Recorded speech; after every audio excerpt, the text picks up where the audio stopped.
So yes, I switched companies recently, so I will talk to you about the automated hotel room. Hospitality is built around customer service, around a very one-on-one customer service. When you go to the front desk of a hotel, there's probably 20, 25 interactions that front desk employee has to have with you. Telling you about the hotel, making sure that you're comfortable there, greeting you by name. And all of that is because hotels really want to have a one-on-one talk with their customers. That's great until you get to young people who ruin everything. Young people not terribly interested in one-on-one interactions for customer service. If it makes you feel any better, any of you who have been have to deal with young people and designing experiences for them, millennials are now in their mid-30s, so time catches all of us. So yeah, they prefer online customer service than one-on-one interaction. And worse, a lot of them would rather clean their toilet than actually talk to someone for customer service. So how do you, as a hospitality company, design customer service for someone who doesn't want to talk to you? Well, there is, in the same survey, there is a ray of hope. And that's that there's a reason that the young people are trying to do things themselves. They feel that sense of accomplishment for solving their own problems. So, great. Now the question becomes, can a hospitality service, can a hotel provide that customer service experience in an automated system? They don't have anything set up today for these things. So what would it take to build one? You know, can we make a chatbot that can talk to the people that don't want to talk to the front desk and solve their problems? Because the worst thing that can happen is for them to have a problem up in their room and be trying to solve it themselves online and run into walls when all they would have to do is call the front desk. So can we solve that? Well, I'm sure when you think of chatbots and automated services, you're thinking about interactions like this. You know, can I pay for this pizza? I'm sorry, I don't understand you. Yeah, you know, how can I pay you? As someone who works in e-commerce, it's frustrating that somebody is trying to give you money and your automated system is going to fail right at that point. So before we talk about if we can build this, let's go through what a conversational interface architecture would look like. In general, you're going to have a set of users. They're going to want to interact with you now over a set of platforms. And those platforms are either going to be ones that you own, like your app or your website, or they're going to be third-party sites. And increasingly, there are a lot of third-party sites like Slack and Skype and Facebook Messenger, and voice bots like Google Home and Alexa. Now, for that chatbot to work, you have that unstructured data we heard about, and you need a good natural language processor to catch any of that unstructured data and break it down into the intent of the user, the context of the user, and your company's memory of what that user is doing in order to turn that into an action. So this last bit is very expensive, and your company can spend hundreds and thousands of dollars, millions of dollars for a data scientist building your own models, which is very tough to test. Or you could just jump into one of the available services like Alexa smart speakers. I'm sure you all know more about them now than you did years ago, but they're essentially just any kind of device that has a speaker and a microphone and a connection to the internet that can run Alexa voice services, which runs on AWS, and it has all its own native natural language processing and can do all those things I talked about before a lot cheaper than your own data scientist groups can do it, which allows you to do some quick testing.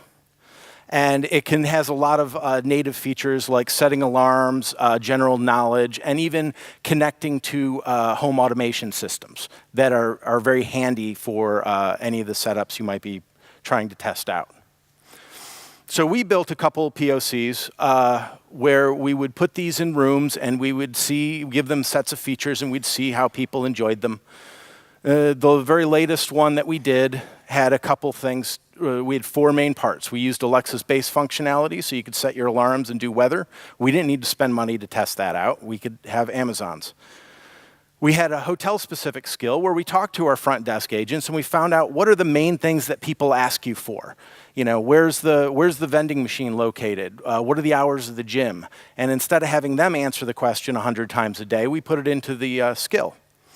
We also added some of the controls, the home automation piece.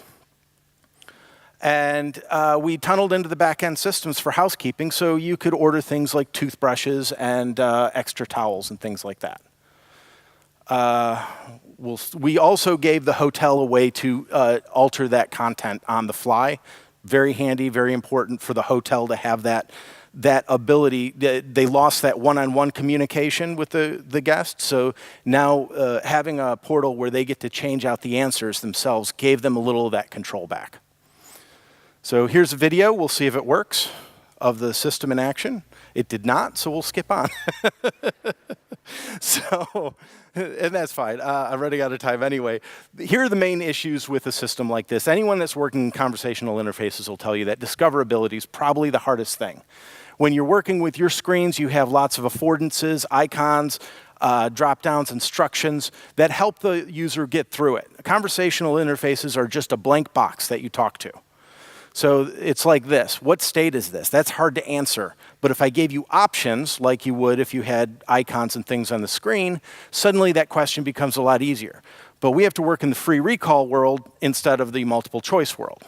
You know, it's harder. You can do discoverability, and we did, with lots of sheets that explain lots of information. But that's a lot of reading, and that's exactly the point people are trying to get away from with a conversational interface. What we found is to be more contextual about it. We made these little icons and we put them up around the places where people may interact with something that the system could take care of. So we put this one near the lights. We had one by the thermostat. We had one in the bathroom when they're thinking about the fact they forgot their razor. These worked. When we had surveys afterwards and interviews with people, people listened to these because they were just in time saving them from their own problems rather than having to go back and consult the manual on the desk.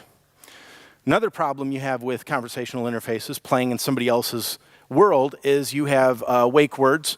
You have to say Alexa to wake it up. What time is checkout? But Alexa doesn't know what time is checkout. You have to ask the hotel. So we found, and this is a real problem for these as you go forward, we found that 2/3 of the people that were trying to ask our skill questions were forgetting to activate the skill, and to them, Alexa doesn't know what time is checkout, so it sounds like, I'm sorry I didn't understand you, I'm sorry I can't help you, which is not what you want out of an automated customer service system. Amazon is working on this problem. They have a solution out there I haven't looked at yet. All right, so real quick, how did these POCs work? The latest one is used 19 times a night. Now, a lot of that was turning lights on and off, changing the temperature. But there was a lot of interaction there. People did interact with it and enjoy it. Would they request one again? A little less than 2/3. I would have hoped that was better, but some people actually do prefer one-on-one interactions, and we know that there were some issues with how we're working some of the systems. Would you pay more money, which is a great one? Would you pay extra money to have this experience? And a lot of people would pay a nominal fee to have this experience again. That's great. And that helps us as we go through and look at what our next steps would be in this. What's the next automated hotel room going to look like? When you go into one, pretty soon you're going to start running into these rooms somewhere in whatever company. So first, they're going to have an eye on discoverability. They're going to have a way for you to find ways to use that system. We have to be more relevant to their stay. One of the issues that we found is that people didn't want just any recommendations, they wanted that hotel's recommendations. They didn't want to go use the native skill for Alexa, they wanted the concierge to tell them what the best place in the town was. So even though it's automated, it still has to have that one-on-one customer feel. Everyone loved room controls, so we're going to lean into those room controls as we go forward. TV, blinds, things like that. And obviously, if people want to pay more money for it, we want to help them, we'll put it in higher end stays. We'll put it in things like suites. So Next time you go to a hotel room and you want that automated experience, maybe bump up to the next level of room for you. All right, thank you.